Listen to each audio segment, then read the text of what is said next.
Tantangan yang kita hadapi saat ini sangat berat, sangat sulit, tidak mudah. Semua negara di seluruh dunia sedang menghadapi ujian yang sama. Kita berada di puncak kepemimpinan global. Baju adat yang saya kenakan ini adalah baju Pak Dian, berasal dari Provinsi Bangka Belitung. Motifnya bernama pucuk rebung yang melambangkan kerukunan, dan warna hijau yang kita pilih karena mengandung filosofi kesejukan, harapan, dan pertumbuhan. Dirgahayu Republik Indonesia, Dirgahayu Negeri Pancasila, Merdeka!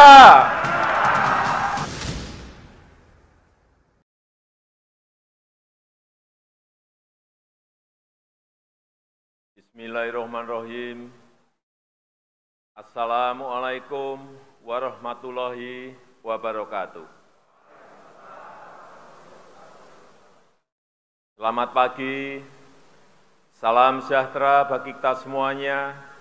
Shalom, Om Swastiastu, Namo Buddhaya, salam kebajikan. Yang saya hormati Wakil Presiden Republik Indonesia, Bapak Profesor Dr. H.C. Kiai Haji Ma'ruf Amin, beserta Ibu Wuri Estu Ma'ruf Amin. Yang saya hormati Ibu Hajah Profesor Dr. H.C. Megawati Soekarno Putri, Presiden Republik Indonesia kelima. Yang saya hormati Ibu Hajah Sinta Nuriyah Abdurrahman Wahid, istri Presiden Republik Indonesia keempat. Yang saya hormati Bapak Tri Sutresno, Wakil Presiden Republik Indonesia keenam. Yang saya hormati Bapak Hamzahas, Wakil Presiden Republik Indonesia ke-9. Yang saya hormati Bapak Muhammad Yusuf Kalla, Wakil Presiden Republik Indonesia ke-10 dan ke-12. Yang saya hormati Bapak Profesor Dr. Budiono, Wakil Presiden Republik Indonesia ke-11. Yang saya hormati Ketua, para Wakil Ketua, dan para anggota MPR Republik Indonesia.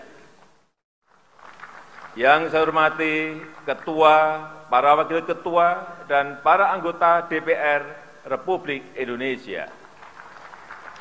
Yang saya hormati Ketua, para Wakil Ketua, dan para anggota DPD Republik Indonesia. Yang saya hormati Ketua, para Wakil Ketua, dan para anggota lembaga-lembaga negara. Yang saya hormati Yang mulia para duta besar negara-negara sahabat dan para pimpinan perwakilan badan dan organisasi internasional yang hadir. Yang saya hormati para Menteri Kabinet Indonesia Maju, serta Panglima TNI, Kapolri, Jaksa Agung, Kepala BIN. Yang saya hormati para Ketua Umum partai-partai politik yang hadir. Saudara-saudara sebangsa dan setanah air, para hadirin yang berbahagia.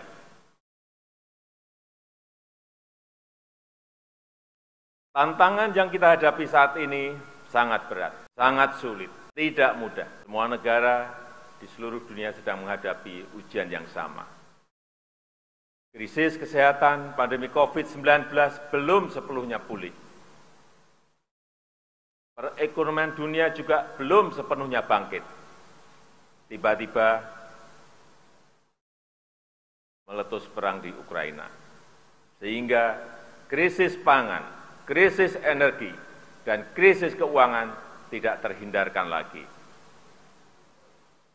Kita tahu 107 negara terdampak krisis dan sebagian di antaranya diperkirakan akan jatuh bangkrut. Diperkirakan 553 juta jiwa terancam kemiskinan ekstrim dan 345 jiwa terancam kekurangan pangan akut dan kelaparan. Ujian ini tidak mudah bagi dunia dan juga tidak mudah bagi Indonesia. Semua ini harus kita hadapi dengan kehati-hatian, dengan kewaspadaan. Namun, di tengah tantangan yang berat, kita patut bersyukur Indonesia termasuk negara yang mampu menghadapi krisis global ini. Negara kita, Indonesia, termasuk negara yang berhasil mengendalikan pandemi COVID-19, termasuk 5 besar negara dengan vaksinasi terbanyak di dunia, yaitu 432 juta dosis vaksin yang telah kita suntikkan. Inflasi juga berhasil dikendalikan di kisaran 4,9%. Angka ini jauh di bawah rata-rata inflasi ASEAN yang berada di sekitar 7%. Dan jauh di bawah inflasi negara-negara maju yang berada di sekitar 9%. Bahkan sampai pertengahan tahun 2022 ini, APBN juga surplus 106 triliun rupiah. Oleh karena itu, pemerintah mampu memberikan subsidi BBM, subsidi LPG, dan subsidi listrik sebesar 502 triliun di tahun 2022 ini, agar harga BBM di masyarakat tidak melambung tinggi. Selain itu, ekonomi berhasil tumbuh positif di angka 5,44% pada kuartal kedua tahun 2022 ini. Neraca perdagangan juga surplus selama 27 bulan berturut-turut. Dan di semester 1 tahun 2022 ini, surplusnya sekitar 364 triliun rupiah.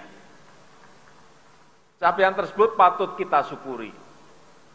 Fundamental ekonomi Indonesia tetap sangat baik di tengah ekonomi dunia yang sedang bergolak. Di satu sisi, kita memang harus tetap waspada dan harus tetap hati-hati, namun di sisi lain, agenda-agenda besar bangsa harus terus kita lanjutkan untuk meraih Indonesia maju.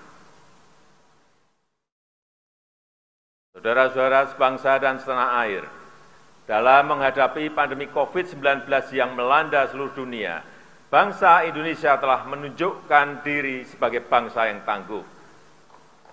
Masyarakat dusun, masyarakat kampung saling melindungi dan saling berbagi. Ulama, tokoh agama, dan tokoh adat aktif mendampingi masyarakat. Organisasi sosial, keagamaan bergerak cepat membantu masyarakat. Tenaga kesehatan, TNI dan Polri dan jajaran birokrasi saling bersinergi bersama-sama, bergotong royong bersama-sama, dan lembaga-lembaga negara juga mendukung pemerintah dalam menghadapi ketidakpastian ini. Kalau kita mampu mengelola pandemi dengan baik, artinya kita juga insya Allah pasti mampu mengelola agenda-agenda besar lainnya dengan baik pula.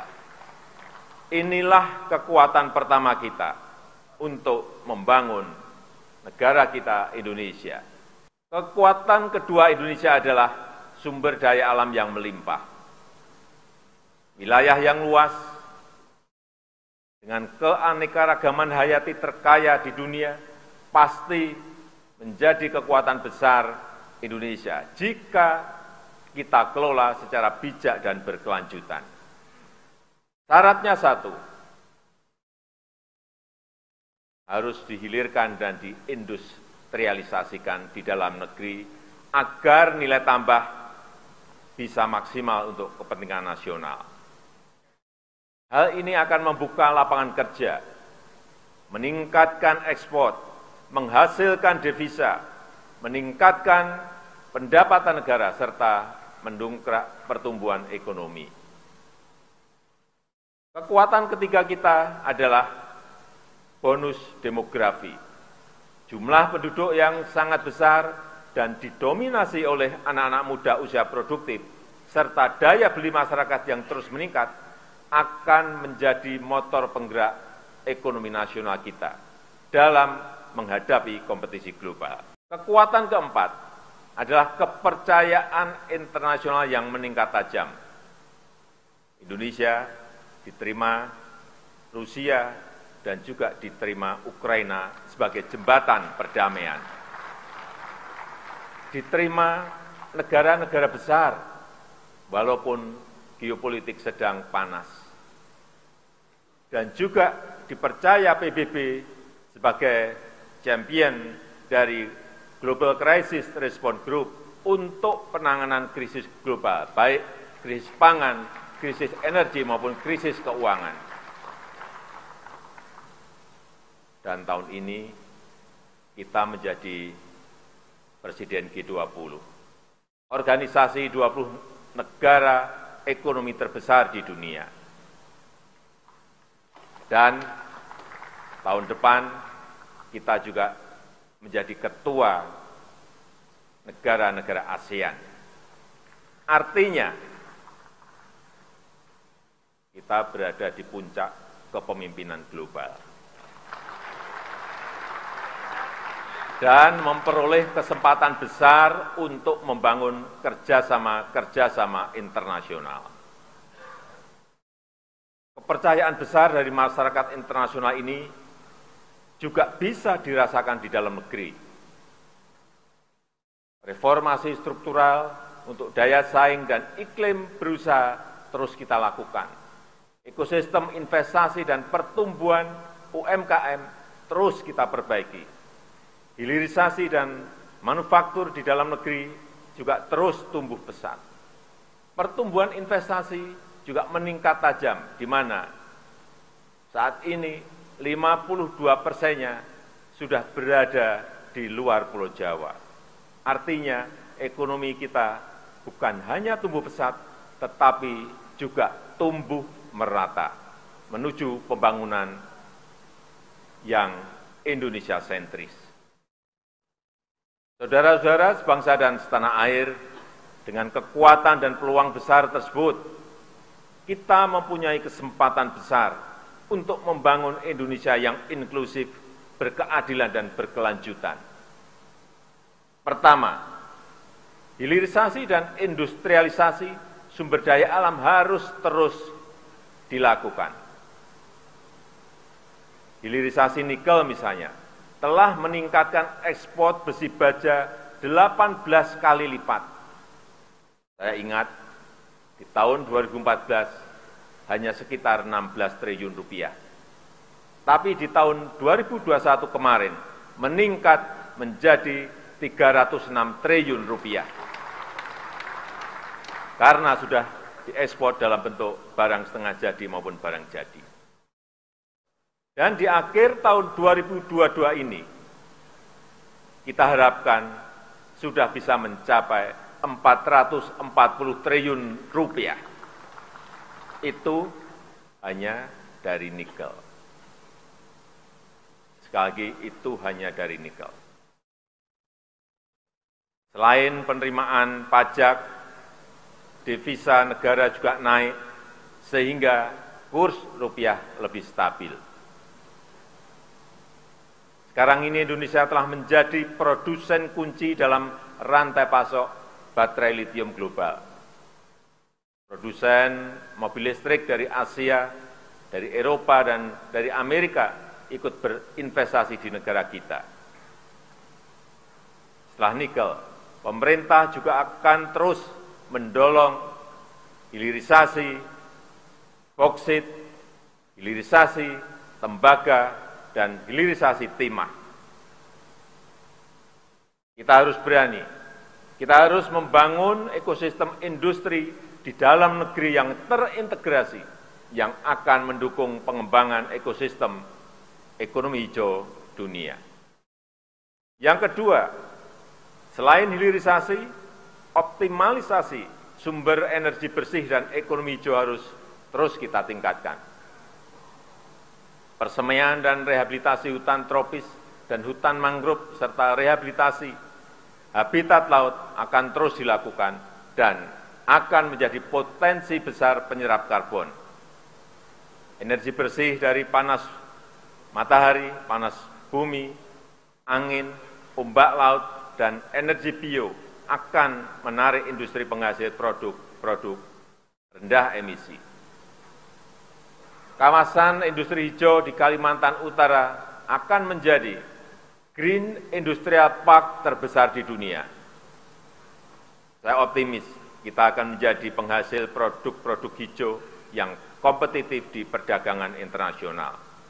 Upaya tersebut bisa langsung disinergikan dengan program peningkatan produksi pangan dan energi bio. Pemanfaatan kekayaan hayati laut secara bijak akan menjadi kekuatan besar untuk produk pangan, farmasi, dan energi. Demikian pula dengan perkebunan kita antara lain kelapa sawit yang telah terbukti menjadi pemasok terbesar CPO dunia. Untuk konsumsi beras,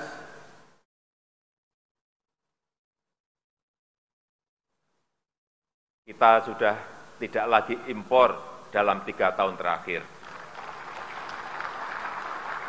Untuk beras konsumsi,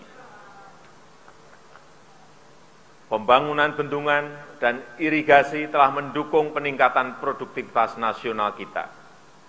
Alhamdulillah, kita baru saja memperoleh penghargaan dari International Rice Research Institute yang disaksikan oleh FAO, karena kita dinilai mampu mencapai sistem ketahanan pangan dan swasembada beras sejak tahun 2019.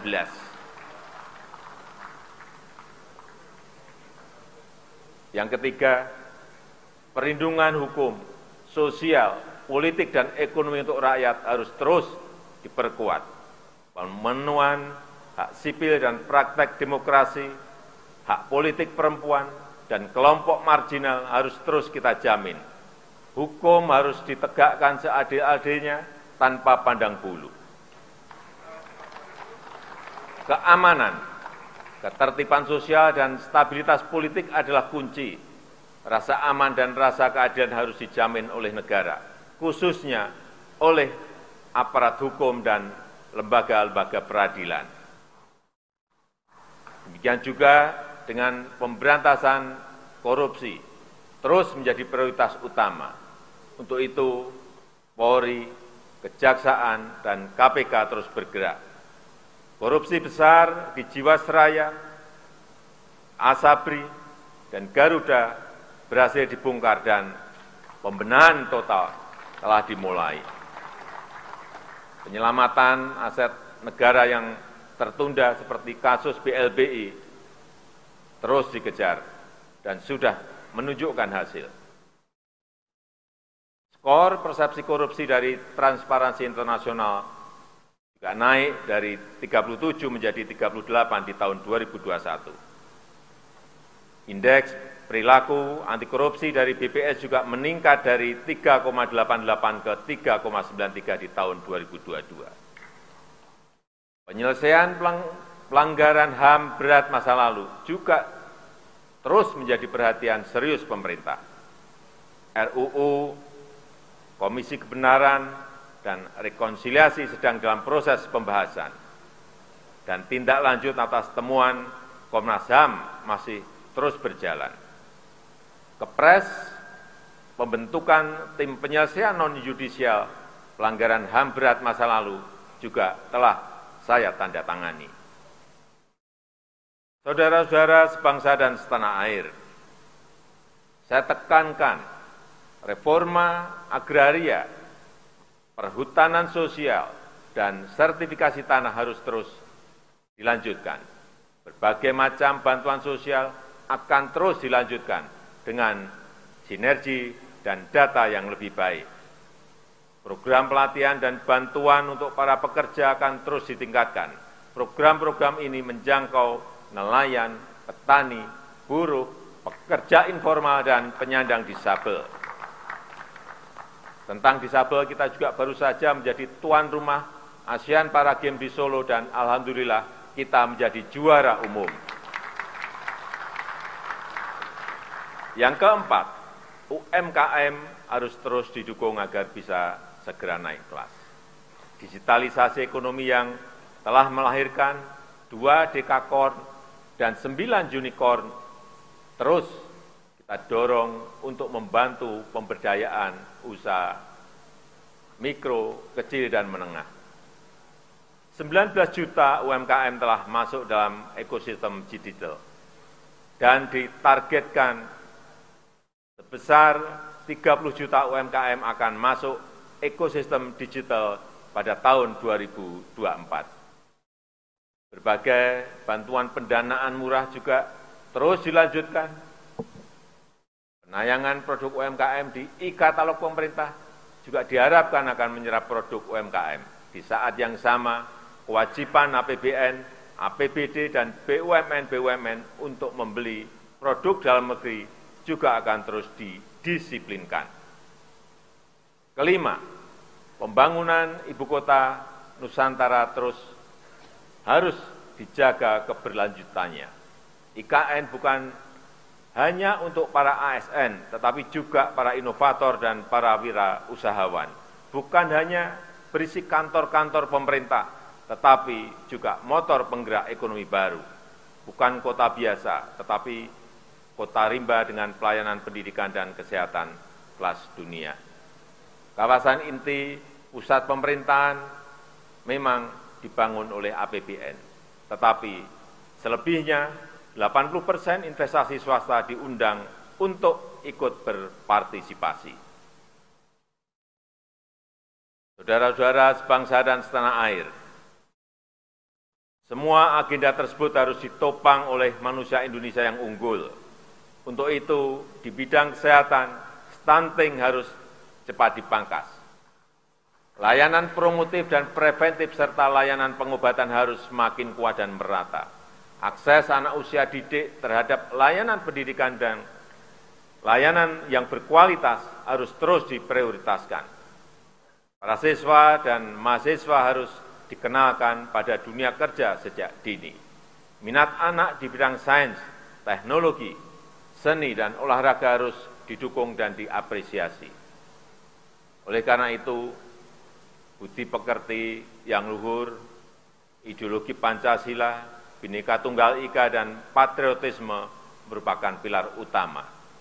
Seni dan tradisi lokal dengan semangat kebangsaan harus terus digairahkan. Karya sastra dan film, karya seniman muda harus terus didukung. Dana abadi kebudayaan akan terus kita tingkatkan sesuai kemampuan fiskal pemerintah. Adapun untuk tahapan pemilu yang sedang dipersiapkan oleh KPU, harus kita dukung sepenuhnya. Saya ingatkan, jangan ada lagi politik identitas, jangan ada lagi politisasi agama, jangan ada lagi polarisasi sosial. Demokrasi kita harus semakin dewasa, konsolidasi nasional harus diperkuat. Dan terima kasih kepada ulama, tokoh agama, tokoh masyarakat, dan tokoh kebudayaan yang telah berkontribusi besar memperkokoh fondasi kebangsaan kita, serta merawat persatuan dan kesatuan nasional. Saya juga mengharapkan dukungan dari semua lembaga negara untuk menjaga dan membangun demokrasi di negeri kita ini, untuk memperkokoh ideologi bangsa. Saya menghargai upaya MPR dalam mendorong pengamalan Pancasila, mengkaji substansi dan bentuk hukum pokok-pokok haluan negara, serta menggagas kerjasama internasional dalam mengatasi permasalahan global. Dukungan DPR dalam menghadapi krisis kesehatan dan perekonomian telah mampu membantu pemerintah. DPR telah mendukung beberapa transformasi besar, antara lain Undang-Undang IKN dan Undang-Undang Harmonisasi Peraturan Perpajakan, serta Undang-Undang Tindak Pidana Kekerasan Seksual. DPD sesuai dengan kewenangannya telah ikut berperan dalam menyusun beberapa rancangan undang-undang, terutama terkait dengan otonomi khusus dan pembentukan provinsi-provinsi baru. Reformasi pelayanan hukum di Mahkamah Agung terbukti telah meningkatkan kualitas penyelesaian perkara. MA terus mengedepankan keadilan restoratif. MA juga telah meningkatkan akses pelayanan hukum yang berkeadilan bagi masyarakat. Mahkamah Konstitusi telah meningkatkan pelayanan penegakan konstitusi secara efektif. Sistem peradilan berbasis elektronik semakin memudahkan akses masyarakat. Peran MK sebagai tuan rumah Kongres MK sedunia juga patut diapresiasi.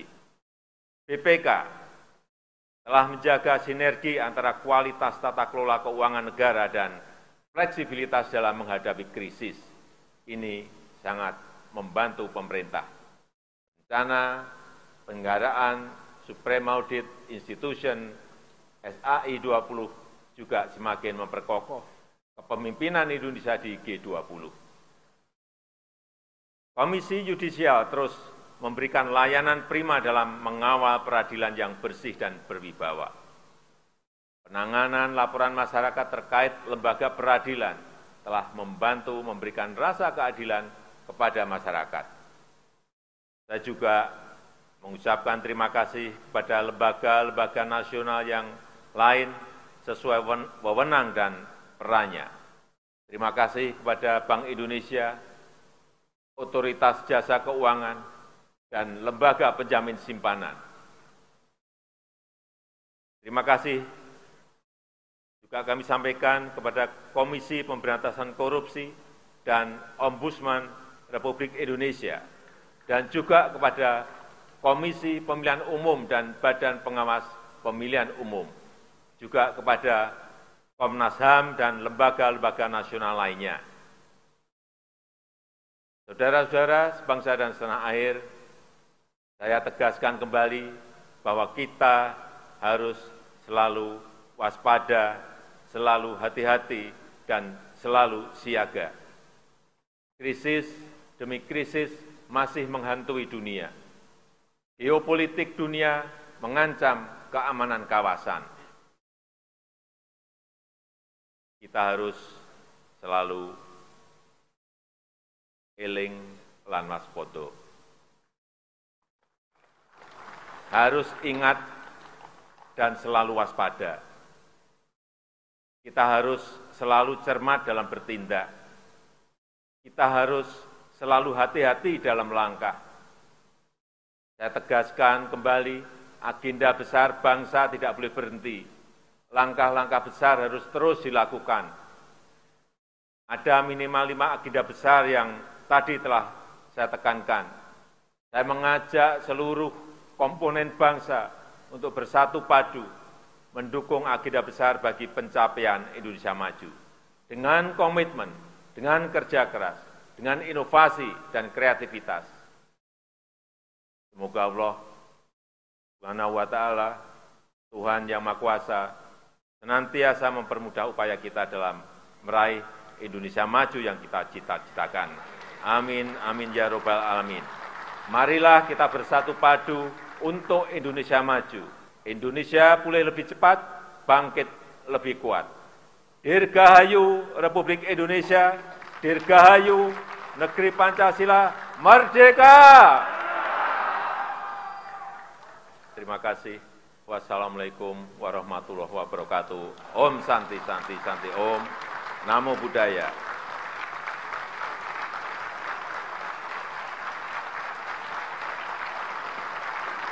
Dan sebagai tambahan, baju adat yang saya kenakan ini adalah baju Pak Sian, berasal dari Provinsi Bangka Belitung.